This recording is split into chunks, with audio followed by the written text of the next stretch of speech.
Hey everybody, welcome back. Big day today. I've been wanting to get to this part of the project for a while, but I want to take care of a couple smaller things. Then I actually have a whole weekend dedicated to knocking this out. And hopefully it doesn't take that long. But we're gonna work on the front end today. So I've got pretty much everything needed to rebuild the front end completely. The only thing I don't have are axles. I'm gonna probably order some and replace them, but I don't have them on hand with me right now. So we're gonna work on the suspension, steering, sway bar stuff. So it's gonna be a complete refresh. I think everything on it is original right now, so it's much needed. The shocks are just completely blown out. They don't really do much. I think it's just spring only right now, and I'm kind of a bigger dude, so yeah, the front left corner just kind of when I get in the car. So anyway, much needed, especially after putting new tires on. We don't want those to get all completely worn out immediately. So after we're done, we'll go ahead and get the thing aligned, and then it should be pretty close to done at that point.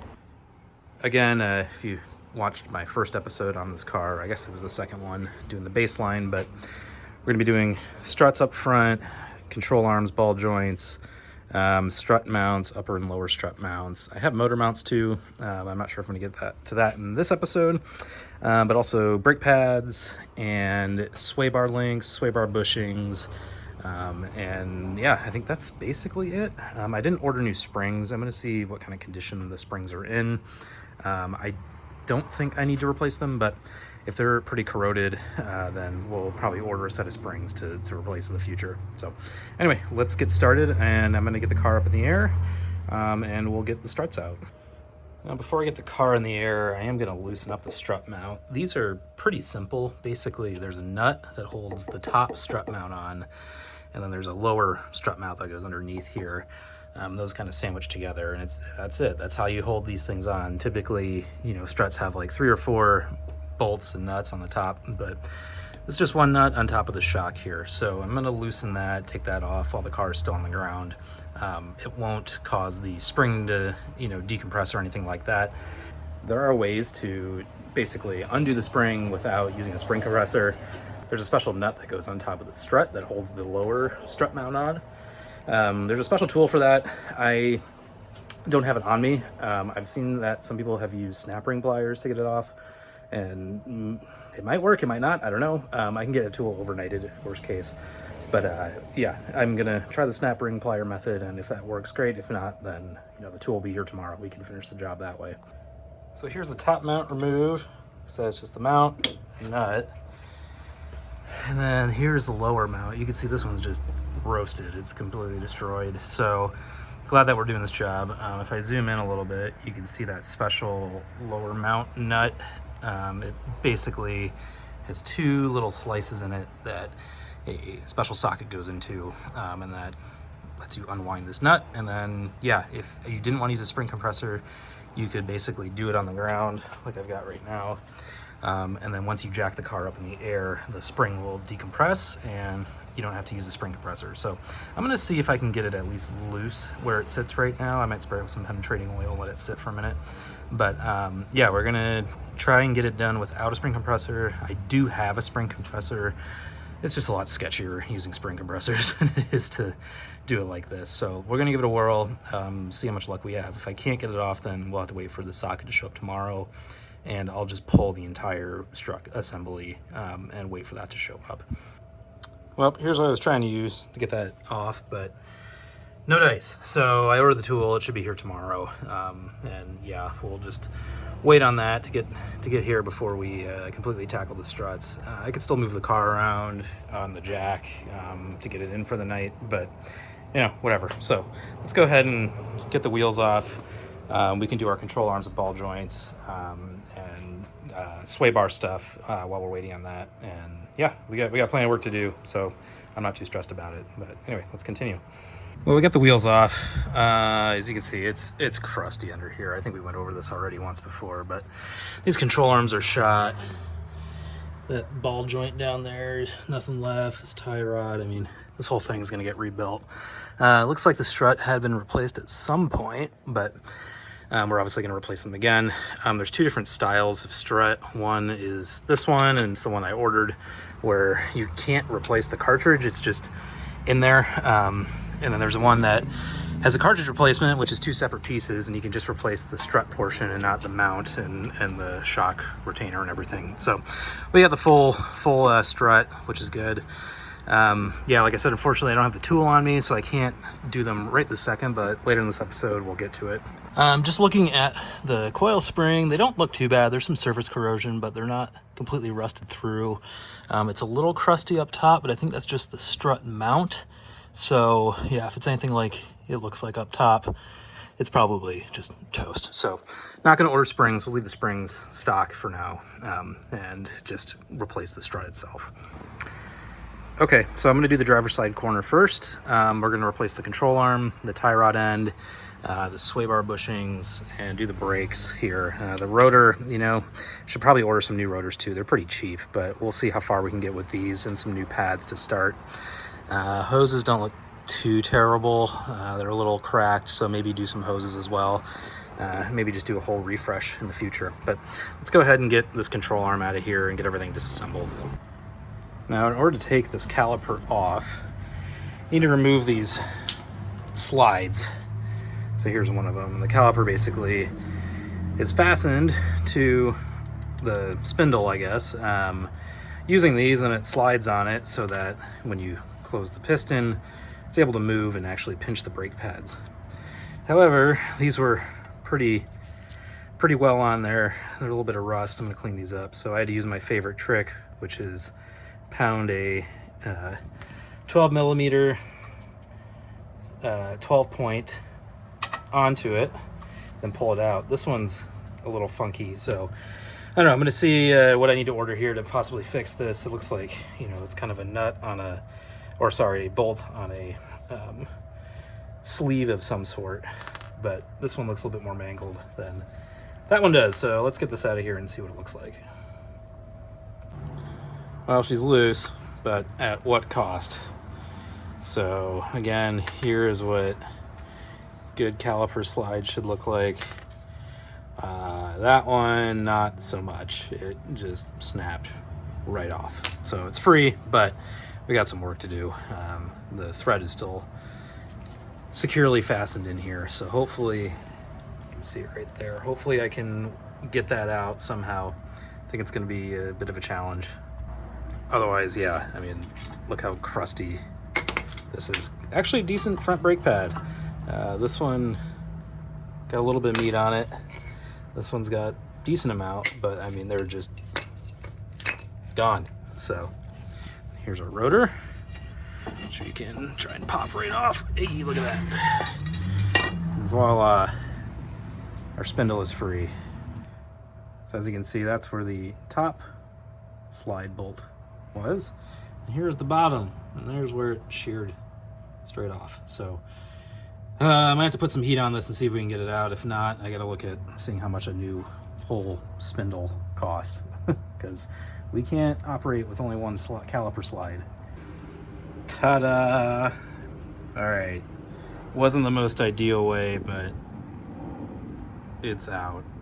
Now, what's interesting about these control arms is they're actually the same on either side. You can build it on either side.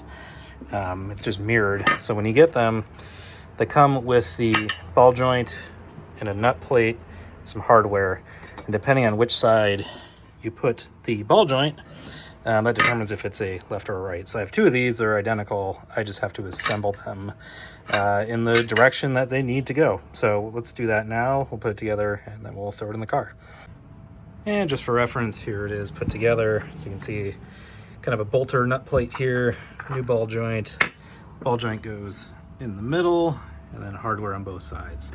So we'll tighten this up and chuck her in the car. Well, the new control arm is in. And if you judge by how much dirt is on the ground, you can probably tell how well it went. Yeah, it fought me a little bit. There's some rust on some of this hardware, and there's just a lot of dirt under here. So anyway, it's in. Thankfully, it's in. I'm gonna go ahead and try and get this little guy out of here. See if we can't get that off. And then we can put the rotor and the caliper back together, and then we'll move on to this tie rod end.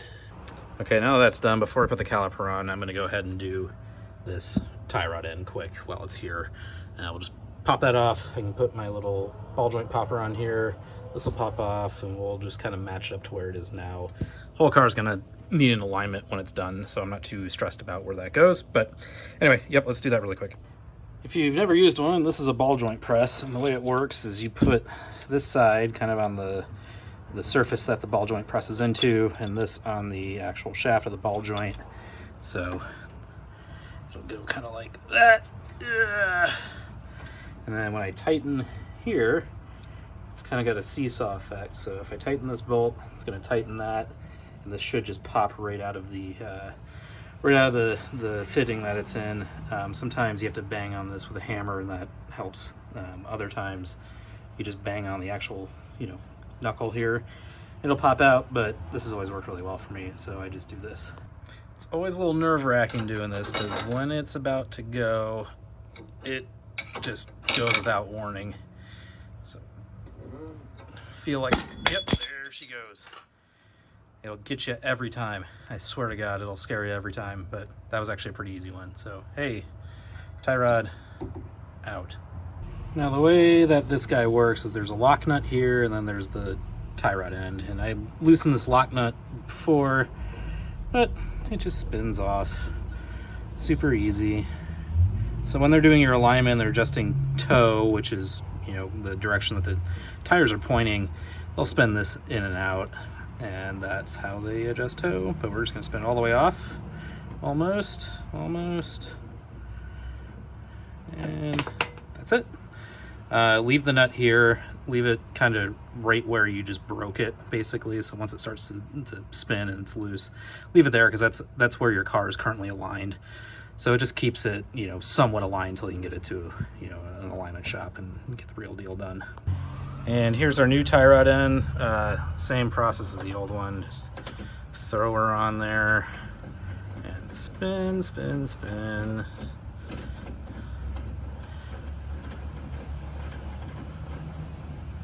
Till it's seated. It's pretty close. Take this guy off, that's where it wants to go. And just try and pop her in. And there we have it. New tie rod end, new control arm, new ball joint. Obviously need new axles, but this corner minus the strut is done. So I'm going to put the caliper back on now. I think I've said that about 4 times now. But I'm going to try to find a piece of hardware that'll fit in our fresh new hole here. Might have to tap it out, but we'll see. I'll report back in a second.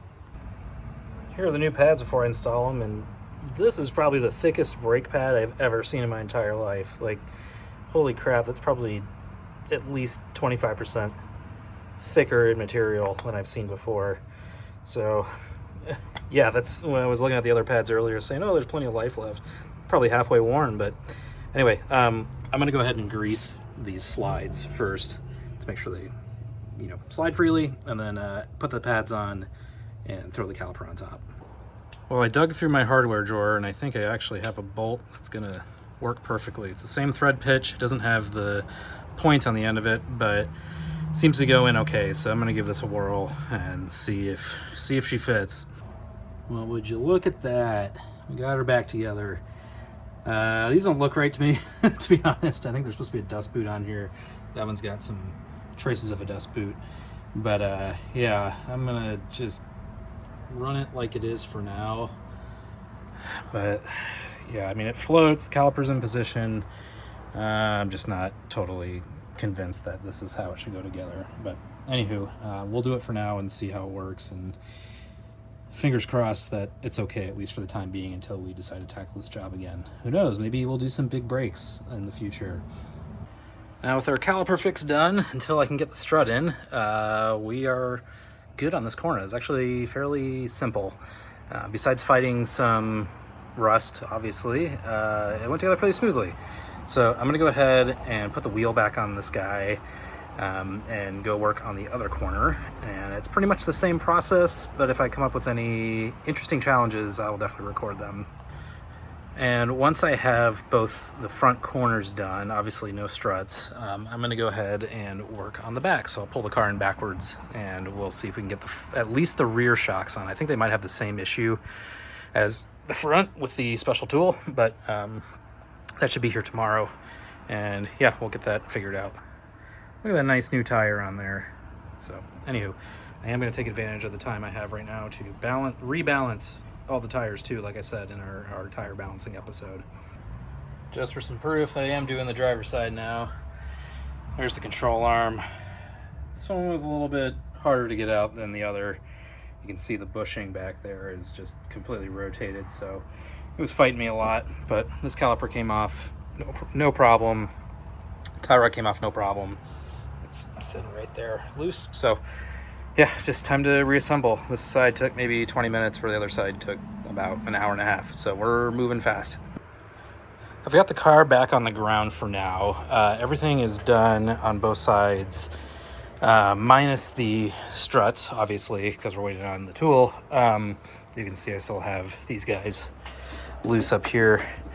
Yeah, so I think what I'm going to do now is pull the car forward a bit, so it's, farther in the garage, and start working on the rear shocks. So the rear shocks are these guys over here. They're just tiny little guys. They're nothing special. To get to the shocks, we need to get into the trunk. So I'll just pop this guy really quick. I've already kind of taken a peek here, but basically peel this piece of foam down and you can see the shock tower back there, and there's a nut that comes undone, and that's what lowers the shock from inside the car. And then there's another bolt behind this wheel. So yeah, I'm gonna go ahead and move the car in so I got a little bit of space to work, and then we'll tackle the rear shocks. And just so you can see, I mean, it doesn't look like it's sitting too low, but this car is just, the shocks are just done. There's nothing to it. So anyway, I know it's a light car and it's not gonna have the best suspension, but it's gonna be a whole lot better when we're done. One thing I'm really impressed with though is how big this trunk is. I mean, it's huge. The back is like super deep. I think it's because the fuel tank is actually underneath the car instead of, usually it's behind the back seat in this area on these older German cars. So yeah, no, you can put a whole body in here if you want. Let's put a little bit more perspective on how big this trunk is. I mean, I am 6 foot, about 235, and I could put a whole other me in here if I wanted to, but let's go ahead and get this second nut off. It is actually a 17, and it came off pretty easily on the other one, so let's get in here and try and get the other one. Oops. Okay, this should just pop off if it's anything like the other nut. Move my knee out of the way there. Oh. Easy. No problem. And then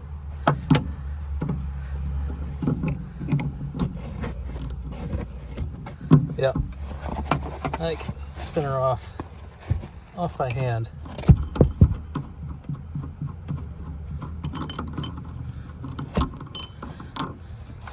That's it. She's loose. All right, I got the rear up in the air. So you can see, the shock just has one bolt hidden right in there. So that looks a little crusty, but we're gonna try and get it out with the old impact. Not much to it under here. It's a live rear axle. This heat shield is hanging on for dear life, it looks like. So we're gonna pop the 2 bolts out for the rear shocks, and they should just come right out after that.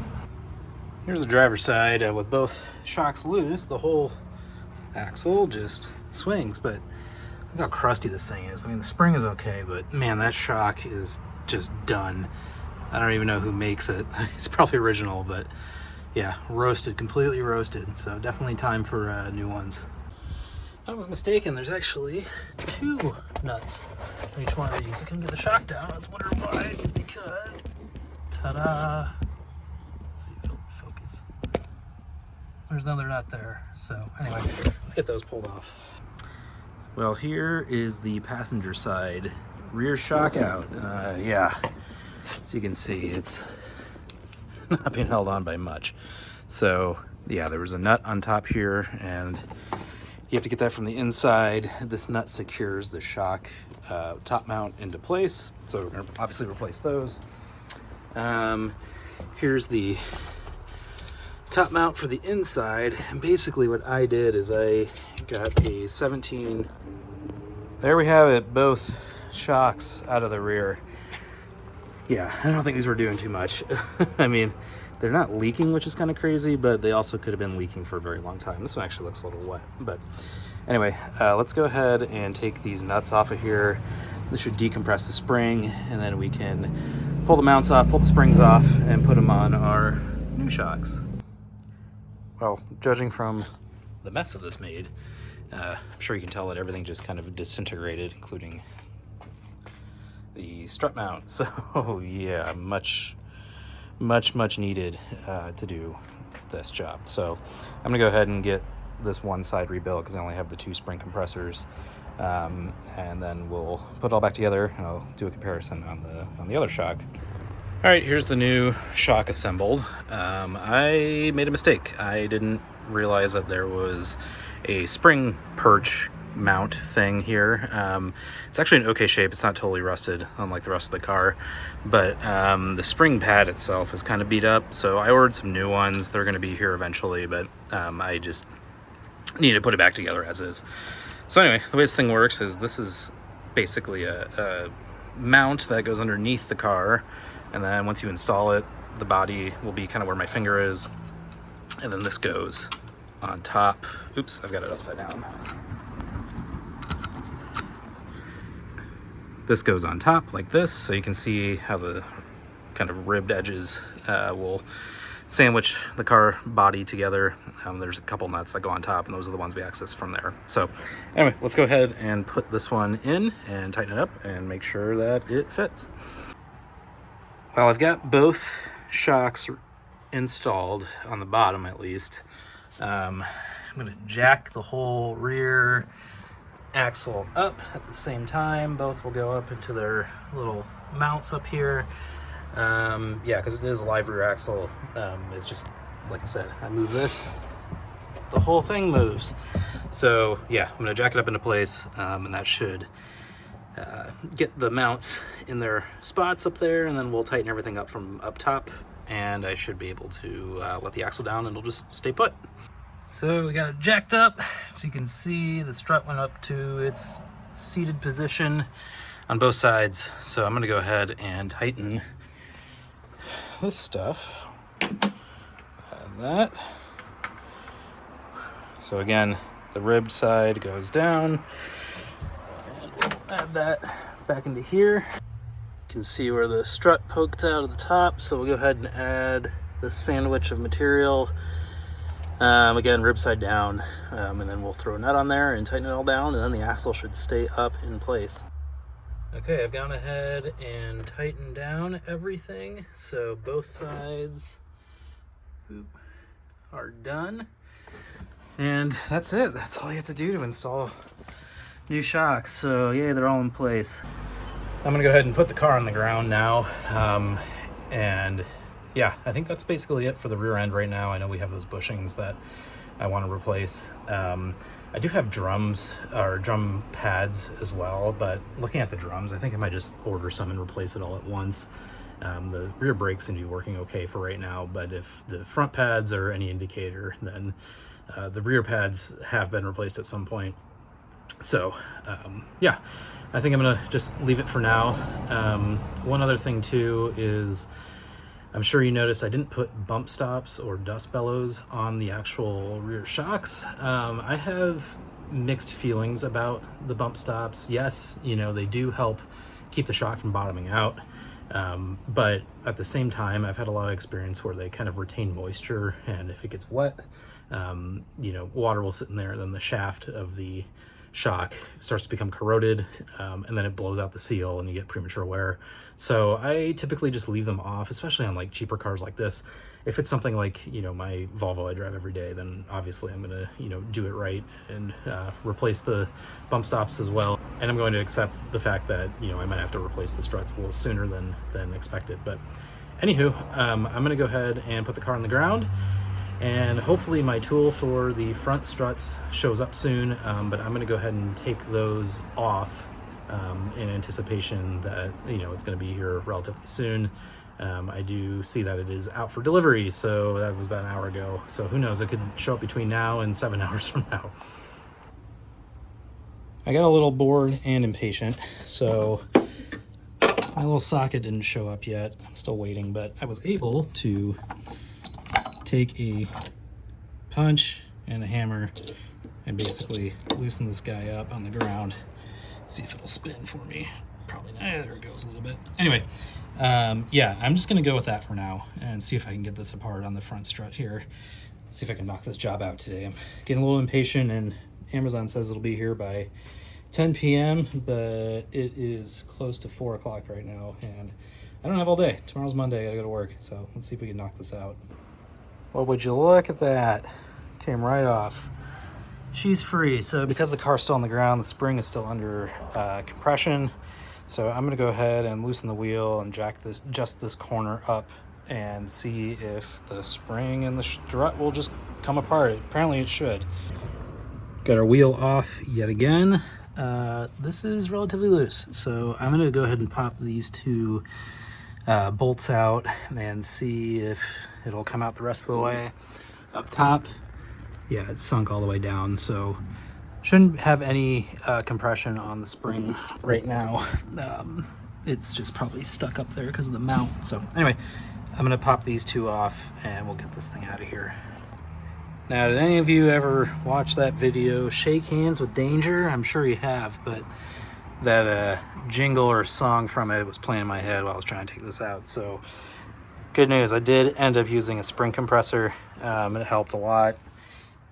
And we got the strut out. So yeah, I got our strut mount, kind of the coil spring retainer on top here, and the boot, and the damper. Damper's in pretty good shape, boot's in good shape. Yeah, so the spring looks pretty good as well. I have no idea what brand this strut is. It's just shot though. I mean, I could press that down by hand and it barely comes back out. Anyway, it looks like these have been replaced at one point, but we're gonna go ahead and put in our new one. And here's what the completed strut looks like. So yeah, pretty simple. Strut mount up here, spring retainer up here. This spins, obviously, so when you're turning the wheel, the strut can spin on the spindle. Yeah, I'm gonna go ahead and put this back in the car, and we'll just reattach everything and bolt it up from the top, and that should be it. This is actually a pretty simple install once you get that stupid little special nut off. Well, she's bolted in, top and bottom. That's pretty easy, just bolt, mount. Same thing that's missing from over there. But yeah, she's in. I think that completes this corner. Hooray. I'm gonna go ahead and put the tire back on this side. Go ahead and swap out that side, and then I think we're done as far as suspension work goes. All right, second one's installed. We're done. I mean, I know it's still just settling, but man, look at that difference in the ride height already. I was having a hard time getting my floor jack underneath the car, but now it just goes in completely fine. So yay, front shock's done.